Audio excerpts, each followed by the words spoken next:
Hello friends, तो कैसे हैं आप लोग। दोस्तों, हमें उम्मीद होगी कि आप तैयारी अच्छे से कर रहे होंगे। 12th क्लास वालों से ही हम बात कर रहे हैं। ध्यान दीजिएगा दोस्तों, हम आज जिस क्वेश्चन को लेकर आए हुए हैं वो सारे क्वेश्चन इतिहास से संबंधित हैं, हिस्ट्री से संबंधित सारे प्रश्न हैं।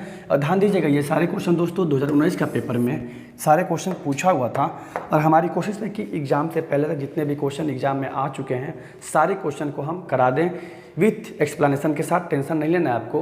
हर साल की भांति इस साल भी एग्जाम में क्वेश्चन वही आएंगे जो हमारे द्वारा पढ़ाए जाएंगे। तो चलिए बात करते हैं दोस्तों इसमें फर्स्ट क्वेश्चन की। देखते हैं फर्स्ट नंबर क्वेश्चन क्या कह रहा है। और आपका दोस्तों इसमें फर्स्ट नंबर क्वेश्चन है, कह रहा है हड़प्पा सभ्यता में विशाल स्नानागार के अवशेष कहाँ से प्राप्त हुए थे। मतलब हड़प्पा सभ्यता का वह कौन सा स्थल था जहाँ से विशाल स्नानागार के अवशेष प्राप्त हुए थे। तो पहली क्वेश्चन की हम बात कर लेते हैं कि हड़प्पा सभ्यता, सिंधु घाटी सभ्यता को ही हड़प्पा सभ्यता अथवा हड़प्पा सभ्यता को ही सिंधु घाटी सभ्यता के भी नाम से जाना जाता है। ये खुद में क्वेश्चन एग्जाम में पूछा हुआ है कि हड़प्पा सभ्यता का अन्य नाम क्या है, सिंधु घाटी सभ्यता, जिसकी खोज दोस्तों 1921 में हुई थी। ठीक है, राय बहादुर दयाराम साहनी के द्वारा रावी नदी के तट पर। और यहाँ से क्या मिला हुआ था, तो यहाँ से स्त्री के गर्भ से एक पौधा को निकलता हुआ दिखाई दिया है, उसके नाभिक से। ये क्वेश्चन एग्जाम में पूछा हुआ आपसे कि किस स्थल से, सिंधु घाटी सभ्यता के किस स्थल से स्त्री के गर्भ से एक पौधा को निकलता हुआ दिखाई दिया है। तो आपका स्थल है सिंधु घाटी से अथवा हड़प्पा सभ्यता से। और इसके तत्पश्चात जिस स्थल की खोज हुई वो स्थल था मोहनजोदाड़ो, जिसका शाब्दिक अर्थ मिथुओं का टीला होता है। और ध्यान दीजिएगा, मिथुओं का टीला अर्थात मोहनजोदाड़ो जो किस भाषा से बना हुआ है, सिंधी भाषा से मिलकर बना हुआ है। ठीक है, जब इसकी खुदाई हुई इसकी खोज करने वाले का नाम था राखलदास बनर्जी। ठीक है, और इसकी खुदाई के पश्चात सबसे अधिक सूती कपड़ा मिला, ये भी क्वेश्चन पूछा हुआ है। कांसे की नर्तकी की मूर्ति मिली है और विशाल स्नानागार का अवशेष यहाँ से प्राप्त हुआ है। एक साथ सामूहिक तौर पर इस स्नानागार में यज्ञ के समय अर्थात बड़े बड़े अनुष्ठानों के समय इसका उपयोग किया जाता था। इस तरह से पहला का आपका आंसर होगा सिंधु घाटी सभ्यता में अथवा हड़प्पा सभ्यता में विशाल स्नानागार के अवशेष मोहनजोदाड़ो से प्राप्त हुए हैं। ये आपका पहला क्वेश्चन है। देखते हैं अगले नंबर क्वेश्चन क्या आपका। अगला क्वेश्चन है हड़प्पा सभ्यता किस युग की सभ्यता है। तो दोस्तों ध्यान दीजिएगा, हड़प्पा सभ्यता ही नहीं, इस धरती पर मानव ने सर्वप्रथम जिस धातु का प्रयोग किया वो दोस्तों आपका धातु था तांबा। मनुष्य ने सबसे पहले जिस धातु का प्रयोग किया वो धातु तांबा था। और हड़प्पा सभ्यता में सोना, चांदी, तांबा, सीसा, टीन आदि धातुओं की जानकारी यहाँ के लोगों को थी, लेकिन यहाँ के लोगों को लोहा की जानकारी नहीं थी। ये क्वेश्चन पूछा हुआ एग्जाम में कि हड़प्पा सभ्यता के लोगों को किस धातु का ज्ञान नहीं था, लोहा का ज्ञान नहीं था। और हड़प्पा वासी ने तांबा और टीना को मिलाकर क्या बना दिया, कांसा बनाया। इस तरह से हड़प्पा सभ्यता दोस्तों एक कांस्य युग की सभ्यता है अर्थात एक कांस्य युगीन सभ्यता है, क्योंकि यहाँ की खुदाई के दौरान सबसे अधिक कांसे की नर्तकी की मूर्ति अथवा कांसे की प्राप्ति हुई है। बात करते हैं अगले क्वेश्चन की। आपका अगला क्वेश्चन क्या कर रहा है, तो आपका अगला क्वेश्चन है कालीबंगा कहाँ स्थित है। ध्यान दीजिएगा, हम बार बार ये बता रहे हैं आपको हड़प्पा सभ्यता से सबसे अधिक क्वेश्चन एग्जाम में पूछा हुआ है, आया हुआ है। देखिए ये भी स्थल कालीबंगा एक हड़प्पाई स्थल है। और कालीबंगा वर्तमान में राजस्थान राज्य में स्थित है, भोगवा नदी के किनारे। यहाँ से क्या मिला हुआ था, तो यहाँ से हल से जोते हुए खेतों के साक्ष्य। देखिए क्वेश्चन पूछा हुआ है हल के द्वारा जोते गए खेतों के साक्ष्य कहाँ से मिला है, तो हल के द्वारा जोते गए खेतों के साक्ष्य दोस्तों आपको कालीबंगा से मिला है। और काली चूड़ियाँ कालीबंगा से मिली है जो राजस्थान राज्य में स्थित है, भोगवा नदी के किनारे। ये सारे क्वेश्चन एग्जाम में आए हुए हैं। बात करते हैं अगले क्वेश्चन की जो हम ऑलरेडी समझा चुके हैं। कर है सिंधु घाटी निवासियों को निम्नलिखित में से किस धातु का ज्ञान नहीं था। तो चांदी का ज्ञान था, अभी हमने बता भी दिया है। सोना का ज्ञान था, तांबा था, सीसा था, टीना था, लेकिन इन्हें लोहा का ज्ञान नहीं था। ऑप्शन इसका सी आंसर हो जाएगा। अगला क्वेश्चन है मौर्य वंश का संस्थापक कौन था। ध्यान दीजिएगा, चाणक्य ने नंद वंश का अंतिम शासक घनानंद को परास्त कर दिया। ये क्वेश्चन एग्जाम में पूछा हुआ है। नंद वंश की समाप्ति के पश्चात भारत में किस वंश की स्थापना हुई। तो दोस्तों नंद वंश की स्थापना महापरमानंद ने किया था। और इस नंद वंश का अंतिम शासक घनानंद था। कौन था, घनानंद था। घनानंद को परास्त करके चंद्रगुप्त मौर्य ने मौर्य वंश का मौर्य वंश की नींव डाली, स्थापना की चाणक्य की सहायता से। चंद्रगुप्त मौर्य का सबसे बड़ा गुरु उसका चाणक्य था, उसका सबसे बड़ा प्रधानमंत्री का भी पद उसको, ठीक है, प्राप्त था। इस तरह से मौर्य वंश का दोस्तों आपका संस्थापक है चाणक्य। कौन है? सॉरी, चंद्रगुप्त मौर्य है, जिनका जन्म 345 ईसा पूर्व में हुआ था। ये क्वेश्चन पूछा हुआ है। और ये 321 ईसा से 22 ईसा पूर्व में गद्दी पर बैठे हैं, ये भी क्वेश्चन पूछा हुआ है एग्जाम में। और चंद्रगुप्त मौर्य की मृत्यु पूछा हुआ है, तो चंद्रगुप्त मौर्य की मृत्यु 298 ईसा पूर्व, 298 ईसा पूर्व कर्नाटक के श्रवणबेलगोला में हुई थी। ये भी क्वेश्चन एग्जाम में पूछा हुआ है, आप ध्यान दीजिएगा। बात करते हैं अगले क्वेश्चन की। आपका अगला क्वेश्चन है, अशोक किस वंश का शासक था? ध्यान दीजिएगा। तो अशोक, ध्यान दीजिएगा, चंद्रगुप्त मौर्य के बाद उसका पुत्र बिंदुसार शासक बना। और बिंदुसार के पश्चात एक अयोग्य पिता था अशोक का। देखिए, ये भी क्वेश्चन पूछा हुआ है, किस शासक को योग्य पुत्र का अयोग्य पिता, अयोग्य पिता का योग्य पुत्र कहा गया? सही मतलब ऐसे मतलब कहने का मतलब ये है ना कि अशोक का पिता था बिंदुसार। कौन था? बिंदुसार था, जो मौर्य वंश से संबंधित था। और जितना विस्तार चंद्रगुप्त मौर्य और अशोक के शासनकाल में मौर्य वंश का हुआ, उतना विस्तार बिंदुसार के शासनकाल में नहीं हुआ। और इस तरह से अशोक किस वंश का शासक था? तो अशोक मौर्य वंश का शासक था, ठीक है। अशोक ने महाधर्मपात्रों की नियुक्ति की थी। अशोक के द्वारा 261 ईसा पूर्व में कलिंग युद्ध लड़ा गया था। ये सारे क्वेश्चन एग्जाम में पूछा हुआ है। आगे बात करते हैं, और ध्यान दीजिएगा, अशोक के द्वारा लगभग 14 बड़े शिलालेख और अन्य कई अभिलेखों, 14 बड़े अभिलेखों की खुदवाए गए। भारत में अभिलेख की शुरुआत करने का श्रेय अशोक को जाता है। और अशोक के अभिलेखों में अशोक को राजा, सम्राट, प्रियदर्शी, देवनाम प्रिय के नाम से जाना गया है। इस तरह से क्वेश्चन नंबर 7 का आंसर हो जाएगा, किस शासक को प्रियदर्शी कहा गया है? तो अशोक को प्रियदर्शी कहा गया है। ये आप ध्यान दीजिएगा। अगले क्वेश्चन की बात करते हैं, प्रजाक प्रशस्ति की रचना किसने की थी? तो ध्यान दीजिएगा, प्रजाक प्रशस्ति की रचना हरिसेन ने की थी। हरिसेन हर्षवर्धन का एक दरबारी कवि हुआ करता था। ध्यान दीजिएगा, वर्धन वंश का एक शासक था हर्षवर्धन के दरबार का एक दरबारी कवि हुआ करता था हरिसेन, जिसने हर्षवर्धन के से संबंधित समुद्रगुप्त, एक मिनट, नहीं गलती बोल दिया मैंने, समुद्रगुप्त का दरबारी कवि हरिसेन हुआ करता था। समुद्रगुप्त को भारत का नेपोलियन कहा जाता है और इसकी तुलना यूरोप के नेपोलियन बोनापार्ट से की जाती है। इसी के दरबार में एक कवि रहते थे जिनका नाम था हरिसेन। हरिसेन ने समुद्रगुप्त से संबंधित, समुद्रगुप्त विजय और उनके द्वारा किए गए लोकमांगलिक कार्यों से संबंधित जिस पुस्तक की रचना की, उसका नाम था प्रजाक प्रशस्ति, अर्थात हरिसेन से संबंधित है। हरिसेन नहीं लिखा है, ये क्वेश्चन एग्जाम में पूछा हुआ है। और कालिदास गुप्त वंश से संबंधित है, ये आप ध्यान दीजिएगा। इस तरह से क्वेश्चन 8 का ऑप्शन सी हो जाएगा। लेकिन यहाँ एक क्वेश्चन पूछता है एग्जाम में, योग दर्शन का प्रतिपादन किसने किया था? तो दोस्तों, योग दर्शन का प्रतिपादन पतंजलि ने किया था। ये क्वेश्चन को आप ध्यान दीजिएगा। आगे बढ़ते हैं क्वेश्चन नंबर 9 की, देखते हैं क्वेश्चन नंबर 9 क्या कह रहा है। आपका क्वेश्चन नंबर 9 कह रहे हैं, गंगा पुत्र किसे कहा जाता है? ध्यान दीजिएगा, गंगा पुत्र। हस्तिनापुर के शासक शांतनु हुआ करते थे। शांतनु का एक पुत्र हुआ करता था जिसका नाम था भीष्म। क्या नाम था? भीष्म नाम था। और भीष्म ने जब हस्तिनापुर के शासक शांतनु का विवाह एक निम्न वर्ग कुल की महिला के साथ, जिनका नाम सत्यवती के साथ उनका विवाह हो गया, तो सत्यवती के पिता का यह कहना था कि आपका जो पहले से पुत्र है, वो पुत्र राजा नहीं बनेगा, हमारी बेटी के गर्भ से जो पुत्र की प्राप्ति होगी वो राजा बनेगा। तत्पश्चात भीष्म ने आजीवन ब्रह्मचर्य अर्थात कभी भी शादी नहीं करने की एक प्रतिज्ञा ठान ली। इसलिए भीष्म को गंगा पुत्र भी और भीष्म को क्या बोला गया? देवव्रत, सॉरी, भीष्म को भीष्म बोला गया क्योंकि भीष्म का इनका बचपन का नाम था देवव्रत और इन्हें गंगा पुत्र के भी नाम से जाना जाता है। ये ध्यान दीजिएगा। महाभारत की लड़ाई कितने दिन तक चली? ध्यान दीजिएगा, महाभारत की लड़ाई कुल 18 दिन तक चला था। हरियाणा के कुरुक्षेत्र के मैदान में होने वाला यह युद्ध था जिसमें असत्य पर निहित सत्य की जीत हुई, अर्थात पांडव की जीत हुई, कौरव की हार हुई। और इसी में कहा गया था सत्यमेव जयते। सत्यमेव जयते कहाँ से लिया गया है, किस उपनिषद से लिया गया है दोस्तों? तो सत्यमेव जयते मुंडको उपनिषद से लिया गया। ये भी क्वेश्चन एग्जाम में आपके पूछ दिया है। अगला क्वेश्चन है महावीर का जन्म कहाँ हुआ था? तो महावीर का जन्म 540 ईसा पूर्व में, 540 ईसा पूर्व में महावीर का जन्म वैशाली के कुंडल ग्राम में हुआ था और इनकी मृत्यु 468 ईसा पूर्व में पावापुरी में हुई थी। ये भी क्वेश्चन पूछा हुआ है।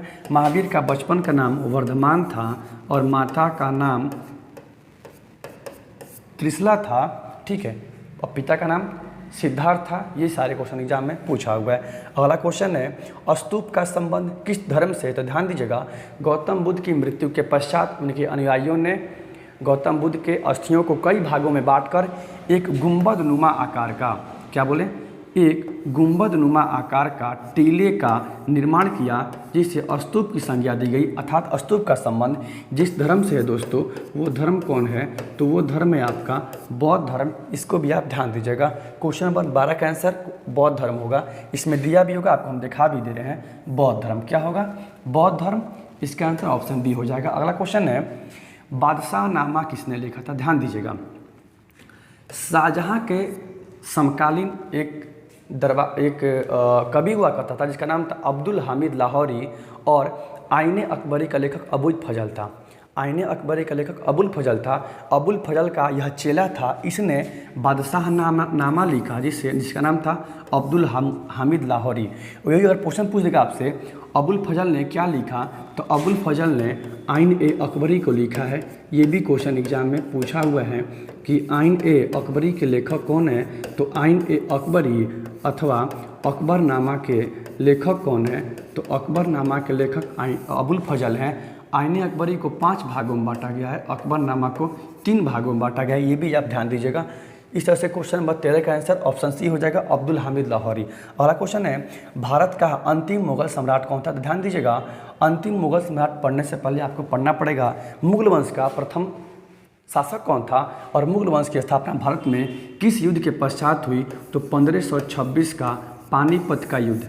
पानीपत का प्रथम युद्ध 1526 में हुआ था और इस युद्ध के पश्चात भारत में मुगल वंश की नींव पड़ी और मुगल वंश का प्रथम शासक जिसका जन्म 1483 में हुआ था, फरगना में हुआ था। इनके पिता का नाम उमर शेख मिर्जा था और मुगल वंश का प्रथम शासक बाबर हुआ करता था और इसी वंश का अंतिम शासक बहादुर शाह जफर हुआ करता था। ये क्वेश्चन पूछा हुआ है। क्वेश्चन ये भी पूछा हुआ आपसे एग्जाम में कि 1857 की क्रांति में दिल्ली में इसका नेतृत्व करता कौन था? तो वो थे बहादुर शाह जफर। ध्यान दीजिएगा। अगला क्वेश्चन है पानीपत का प्रथम युद्ध कब हुआ था? हमने बता भी दिया है। पानीपत का प्रथम युद्ध बाबर और इब्राहिम लोदी के बीच हुआ था, ठीक है, जिसमें बाबर की जीत हुई, इब्राहिम लोदी की हार हुई 1526 में हुआ था। ध्यान दीजिएगा। अगले क्वेश्चन की बात करते हैं। आपका क्या गर्मी है। अगले क्वेश्चन की बात करते हैं। अगला क्वेश्चन है विजयनगर का महानतम सम्राट कौन था? ध्यान दीजिएगा।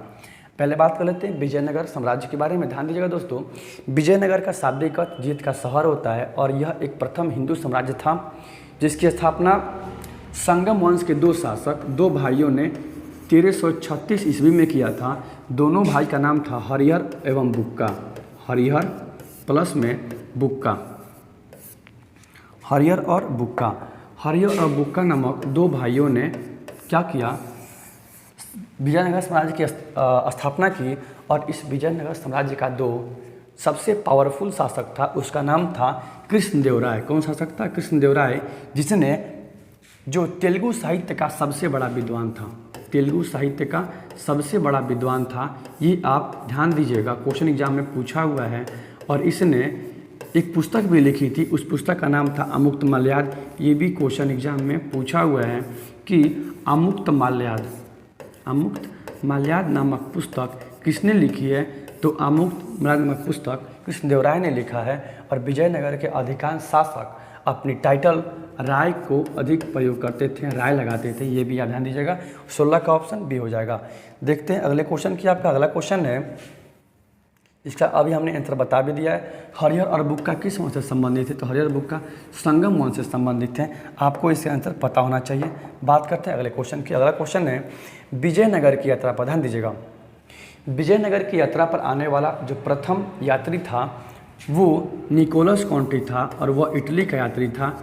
ठीक है, और देवराय प्रथम के दरबार में आया था, उसका नाम था निकोलस कॉन्टी। विजयनगर की यात्रा पर आने वाला प्रथम विदेशी यात्री कौन था? निकोलस कॉन्टी था। कहाँ का था? इटली का था, ध्यान दीजिएगा।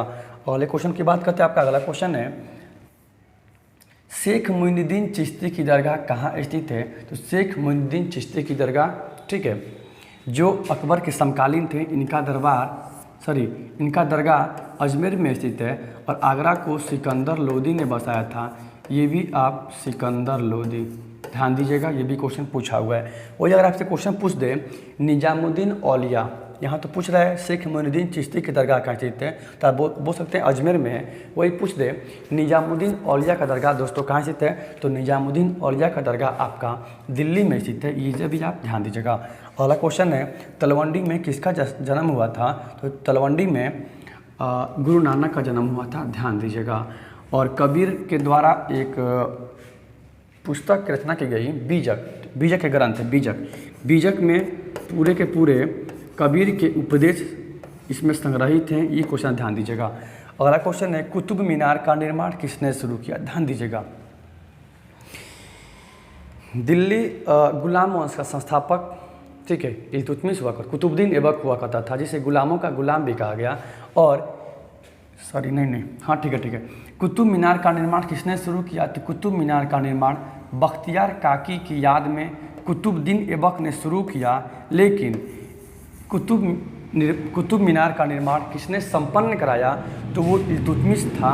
आप इसको ध्यान दीजिएगा। लेकिन यहाँ पे आपका बाबू आंसर हो जाएगा कुतुब मीनार का निर्माण किसने शुरू किया? तो कुतुब मीनार का निर्माण कुतुबुद्दीन ऐबक ने शुरू किया। पूछ दे किसने संपन्न कराया? तो कुतुबुद्दीन इल्तुतमिश ने संपन्न कराया, ध्यान दीजिएगा। अगला क्वेश्चन आपका है, अगला क्वेश्चन क्या है बीजक में किसके उपदेश संग्रहित हैं? अभी हमने बता दिया है बीजक में कबीर के उपदेश संग्रहित हैं, ध्यान दीजिएगा। अगला क्वेश्चन है किताब उल रेहला, ध्यान दीजिएगा। दिल्ली सल्तनत का एक सुल्तान हुआ करता था जिसका नाम था मोहम्मद बिन तुगलक, MBT, ठीक है, मोहम्मद बिन तुगलक।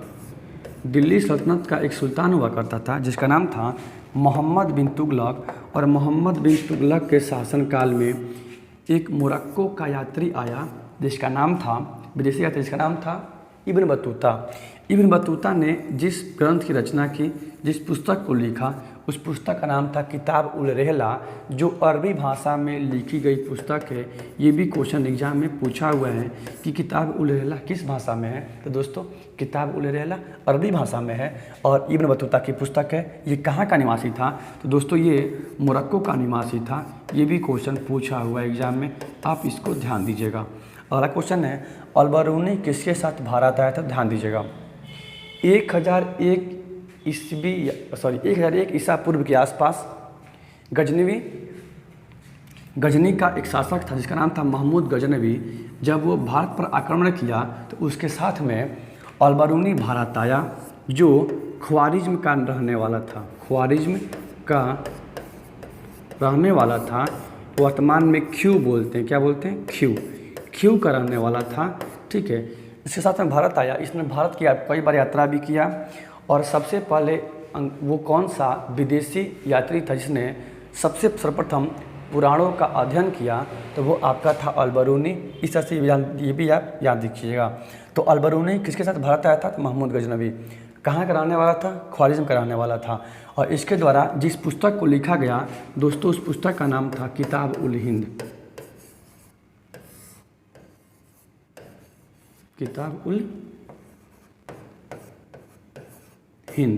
या इसका एक और नाम है तहकीक ए हिंद,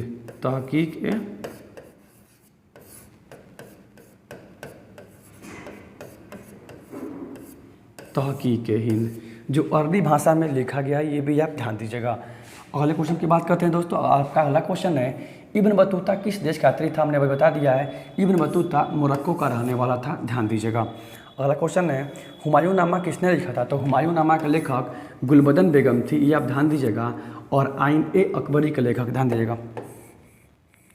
आईने अकबरी के लेखक अबुल फजल, अकबरनामा के लेखक अबुल फजल और बादशाहनामा के लेखक अब्दुल हामिद लाहौरी थे। ये याद रखना। अगला क्वेश्चन है, कुल विद्रोह कब हुआ था? तो कुल विद्रोह 1831 में हुआ था। आप इसको याद डायरेक्ट हजम कर लेना है, कोई दिक्कत नहीं है।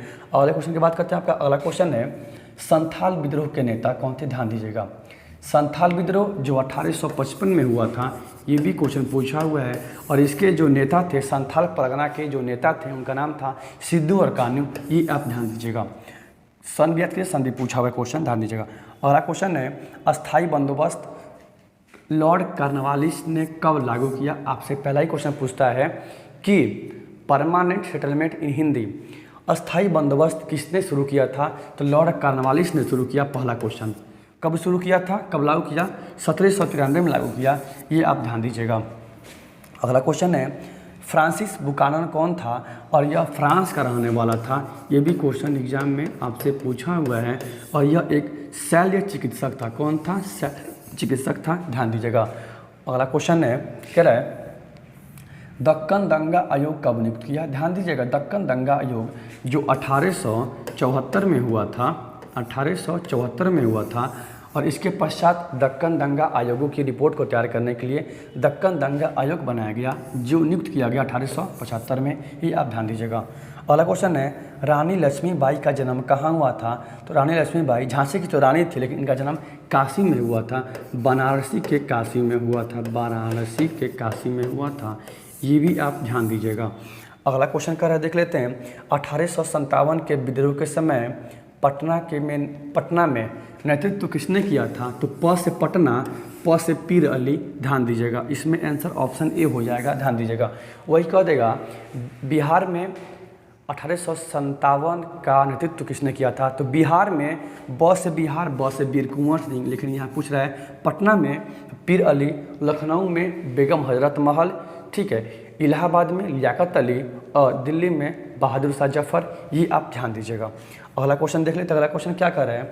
अगला क्वेश्चन है, 1857 के समय भारत का गवर्नर जनरल कौन था? 1857 भारत का गवर्नर जनरल बाबू लॉर्ड कैनिंग था, या आप ये ध्यान दीजिएगा। अगला क्वेश्चन है, वास्को डिगामा भारत कब आया? तो वास्को डिगामा भारत 20 मई 1498 को आया, केरल के कालीकट बंदरगाह पे पहुंचा, ठीक है। इस तरह से ऑप्शन बी हो जाएगा, ध्यान दीजिएगा। और ये कहाँ का रहने वाला था? तो वास्को डिगामा पुर्तगाल का रहने वाला था। ये भी क्वेश्चन एग्जाम में आपसे डायरेक्ट क्वेश्चन पूछ किया गया है, ध्यान दीजिएगा। अगला क्वेश्चन है, भारत में रेलवे की शुरुआत कब हुई? ध्यान दीजिएगा। 2023 का एक क्वेश्चन था, हिस्ट्री में, ज्योग्राफी में, दोनों में क्वेश्चन पूछा हुआ था। ये सेम क्वेश्चन रिपीट हो गया था 1853 में लॉर्ड डलहौजी के शासनकाल में। ये आप ध्यान दीजिएगा। लॉर्ड डलहौजी के शासनकाल में भारत में रेलवे की शुरुआत हुई। इस क्वेश्चन को आप ध्यान दीजिएगा। लॉर्ड डलहौजी के शासनकाल में शुरुआत हुई 1853 में। कहाँ से कहाँ तक? तो मुंबई से थाड़े के बीच। ये आप ध्यान दीजिएगा, मुंबई से थाड़े के बीच में इसकी शुरुआत हुई थी, ध्यान दीजिएगा। अगला क्वेश्चन है, क्वेश्चन नंबर 37 कर है, गांधी जी चंपारण कब गए अथवा कब आए? ध्यान दीजिएगा, महात्मा गांधी साउथ अफ्रीका 1893 में गए थे, ठीक है।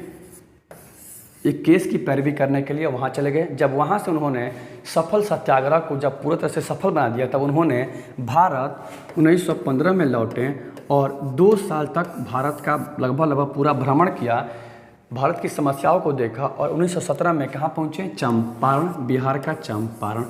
राजकुमार शुक्ल के कहने पर यह भी क्वेश्चन एग्जाम में पूछा हुआ। अगला क्वेश्चन है, खेड़ा किस राज्य में स्थित है? तो हमने बार बार बता भी दिया है पिछले वीडियो में, नहीं मतलब ऑफलाइन बैच में। खेड़ा अहमदाबाद, सूरत, जामनगर, बड़ोदरा, काकरापार तट, ये सभी के सभी कहाँ पे हैं? गुजरात में है, ध्यान दीजिएगा। अगला क्वेश्चन आपका, जालियांवाला बाग हत्याकांड कब हुआ था? ये क्वेश्चन क्या बताइए? तो क्वेश्चन कोई पता होना चाहिए। 13 अप्रैल 1919 को, इसमें कोई दम नहीं है, ध्यान दीजिएगा। अगला क्वेश्चन है, सब कोई जानता ही होगा। अगला क्वेश्चन है, साइमन कमीशन की नियुक्ति कब हुई? ध्यान दीजिएगा।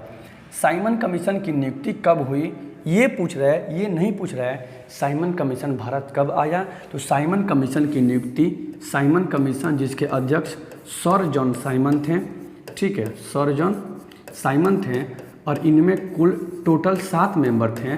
सातों के सातों मेंबर क्या थे?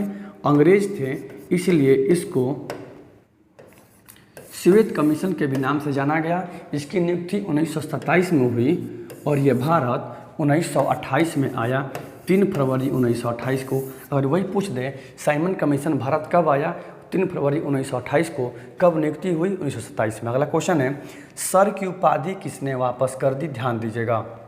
नाइटहुड की उपाधि, सर की उपाधि, ध्यान दीजिएगा। सर की उपाधि रविंद्रनाथ टैगोर ने वापस कर दी जालियांवाला बाग हत्याकांड को देखते हुए, और महात्मा गांधी ने केसर ए हिंद की उपाधि अंग्रेजों को लौटा दिया। मतलब चंपारण सत्याग्रह के पश्चात महात्मा गांधी को केसर ए हिंद की उपाधि दी गई थी और रविंद्रनाथ टैगोर को सर की उपाधि दी गई थी। जब जालियांवाला बाग हत्याकांड हो गया तो महात्मा गांधी ने और रविंद्रनाथ टैगोर ने सर की उपाधि वापस कर दी और गांधी जी ने केसर ए हिंद की उपाधि वापस कर दी। ये सारा क्वेश्चन एग्जाम में पूछा हुआ है। यहाँ पे एक और क्वेश्चन पूछा हुआ है कि महात्मा गांधी के राजनीतिक गुरु कौन थे, तो गोपाल कृष्ण गोखले थे। ये भी आप ध्यान दीजिएगा। अगला क्वेश्चन है, देखो पूछ भी दिया है, महात्मा गांधी के राजनीतिक गुरु कौन थे, गोपाल कृष्ण गोखले थे। ये आप ध्यान दीजिएगा। अगला क्वेश्चन है, भारत छोड़ो आंदोलन कब हुआ था दोस्तों, तो भारत छोड़ो आंदोलन 8 से 9 अगस्त 1942 को हुआ था। और इस आंदोलन के पश्चात कमर कस के महात्मा गांधी ने एक नारा दिया कि अंग्रेज डू या डाई, या आप भारत छोड़ दीजिए। अर्थात इसका आंसर हो जाएगा, किस आंदोलन के दौरान करो या मरो अथवा डू या डाई का नारा दिया गया, भारत छोड़ो आंदोलन जो 1942 में हुआ था। ये भी क्वेश्चन पूछा हुआ है। अगला क्वेश्चन है, बंगाल विभाजन घोषणा कब हुई, ध्यान दीजिएगा। बंगाल विभाजन जब हुई उस समय भारत का गवर्नर जनरल लॉर्ड कर्जन हुआ करता था। लॉर्ड कर्जन ने सांप्रदायिकता फैलाने हेतु और अपनी मतलब एक तरह से साठ गांठ मजबूत करने हेतु मुस्लिम लीग को अधिक बढ़ावा देने हेतु, मुस्लिम तो उस समय था ही नहीं, 1905 में क्या किया, बंगाल का विभाजन कर दिया। लॉर्ड कर्जन ने किया था। वही आपसे क्वेश्चन ये पूछ देगा, बंगाल विभाजन को किस वर्ष रद्द कर दिया गया, तो 1911 में। 1911 में, ध्यान दीजिएगा। लेकिन यहाँ बात करते हैं सारे ऑप्शन की। 1906 में मुस्लिम लीग की स्थापना हुई, ध्यान दीजिएगा। 1907 में सूरत का अधिवेशन हुआ, ये भी ध्यान दीजिएगा। अगला क्वेश्चन है, कैबिनेट मिशन भारत कब आया, तो दोस्तों ध्यान दिएगा, क्रिप्स मिशन की असफलता के बाद। क्या बोले, क्रिप्स मिशन जो 24 मार्च, क्रिप्स मिशन हम उसकी बात कर रहे हैं जिसके अध्यक्ष सर स्टेफोर्ड क्रिप्स थे। क्रिप्स मिशन जो 22 मार्च 1942 को भारत आया, और जब ये असफल हो गया, ठीक है, तब उसी समय भारत को स्वतंत्रता एवं संविधान सभा के गठन के प्रावधान हेतु 24 मार्च 1946 को एक मिशन भारत आया जिसका नाम पड़ गया कैबिनेट मिशन, ठीक है। और कैबिनेट मिशन के आधार पर ही भारत का संविधान बनकर संविधान सभा बना। ये भी क्वेश्चन ध्यान दीजिएगा। अगला क्वेश्चन है, क्वेश्चन 46, कांग्रेस की स्थापना कब हुई दोस्तों, तो कांग्रेस की स्थापना 28 दिसंबर 1885 को हुई। ये आप ध्यान दीजिएगा। इसकी प्रथम महिला अध्यक्ष एनी बेसेंट थी और प्रथम भारतीय महिला अध्यक्ष सरोजनी नायडू थी। ये भी आप ध्यान दीजिएगा। इस तरह से इसका आंसर हो जाएगा कि 1885 हो जाएगा। ध्यान। अगला क्वेश्चन है, भारत का विभाजन किस योजना का परिणाम है दोस्तों, तो भारत का विभाजन 3 जून 1947 को एक योजना बनाया गया। योजना को प्रस्तुत करने वाले का नाम था लॉर्ड माउंटबेटन। इसी की सिफारिश पर भारत का विभाजन तय किया गया, अर्थात इसका आंसर हो जाएगा Lord Mountbatten plan, Lord Mountbatten योजना। अगला क्वेश्चन है, संविधान सभा के रूपरेखा या प्रारूप समिति के अध्यक्ष कौन थे, तो ये थे डॉक्टर भीमराव अंबेडकर। और प्रारूप समिति जिसका गठन 29 अगस्त 1947 को हुआ था। ये भी क्वेश्चन एग्जाम में पूछा हुआ है, कब बना प्रारूप समिति। अगला क्वेश्चन है, क्वेश्चन नंबर 49, भारत किस वर्ष गणतंत्र बना, ध्यान दीजिएगा। स्वतंत्र पूछेगा तो 1947 पूछ रहा है, कब गणतंत्र बना, तो 26 जनवरी 1950 को भारत क्या हुआ, गणतंत्र हुआ। इसलिए प्रतिवर्ष 26 जनवरी को क्या मनाते हैं, गणतंत्र दिवस मनाते हैं। इस तरह से इसका आंसर 1950 हो जाएगा। और आप 11th से ही पढ़ते आ रहे हैं कि भारत का संविधान कब लागू हो गया, 26 जनवरी 1950 को लागू हो गया। तो दोस्तों ये था आपका 2019 का पेपर, और हमको पूरी उम्मीद होगी कि आप इसमें से अधिक क्वेश्चन सॉल्व कर लिए होंगे। और आपसे बस यही गुजारिश है कि 2019 का तो सेट हमने करा दिया, बाकी सेट की जिम्मेदारी मेरी है और आपकी ये जिम्मेदारी है। अगर आप चैनल पर नया है तो चैनल को सब्सक्राइब कीजिए, लाइक कीजिए, वीडियो को शेयर कीजिए। जय हिंद, जय भारत।